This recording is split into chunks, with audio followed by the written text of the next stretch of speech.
जय माता दी। जय जय माता बापू दी।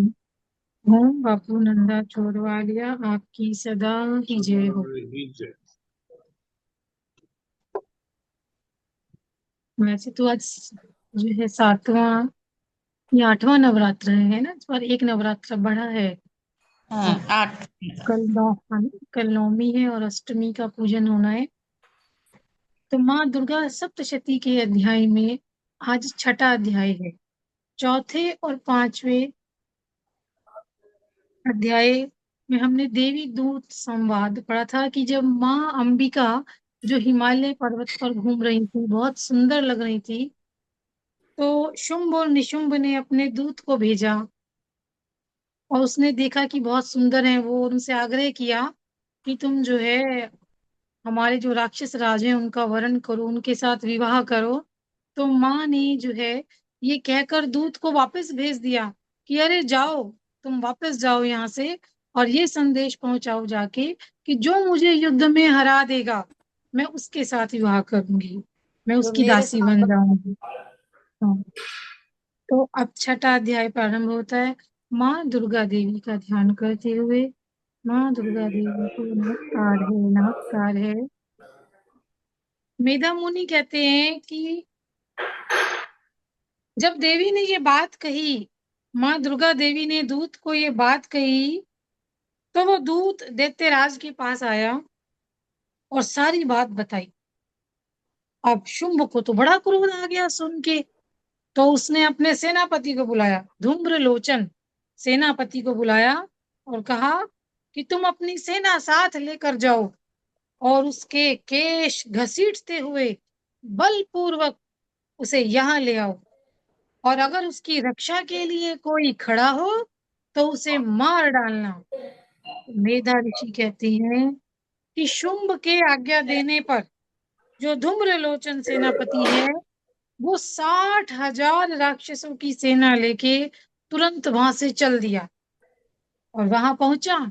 उसने देवी को देखा और ललकारते हुए कहने लगा, अरे तू शुंभ निशुंभ के पास चल, और यदि प्रसन्नता पूर्वक नहीं चलेगी तो पकड़कर घसीटते हुए तुझे ले चलूंगा। और माँ दुर्गा देवी बोली, तुम्हें दैत्यों के राजा ने भेजा है, तुम स्वयं भी बलवान हो, इतनी विशाल सेना है, तो मैं तुम्हारा क्या कर सकती हूँ? पता है तुम्हें क्या कर सकती हूँ मैं तुम्हारा? और ऐसा कहते ही जो वो धूम्रलोचन राक्षस था वो माँ की ओर दौड़ा। तब माँ अंबिका ने शब्द के उच्चारण से उसे भस्म कर दिया, और फिर तो एक दूसरे पर वो तीखे बाणों की वर्षा करने लगे। फरसों की वर्षा शुरू हुई और इतने में माँ का सिंह, देवी माँ का सिंह जो है वो क्रोध में भरकर बड़ी भयंकर गर्जना करने लगा और अपने गर्दन के बालों को हिलाता हुआ वो असुरों की सेना में कूद गया।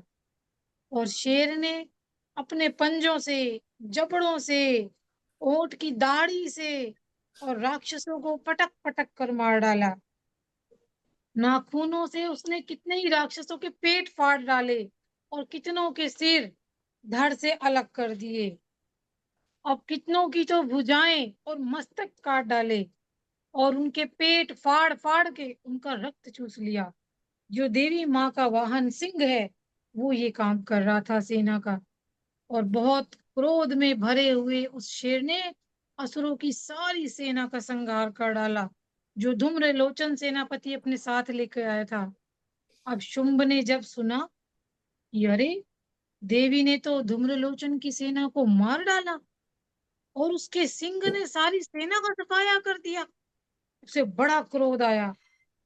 उसके होंठ कांपने लगे राक्षस के। अब उसने चंडमुंड को आज्ञा दी कि अभी उस देवी से युद्ध करने जाओ और बड़ी सेना लेकर जाना और उसको यहाँ बांध कर ले आओ, और अगर लाने में संदेह हो तो अस्त्रों शस्त्रों का प्रयोग करके उसकी हत्या कर डालना। तो इस प्रकार माँ दुर्गा देवी का ये छठा अध्याय पूरा हो। जय माता दी।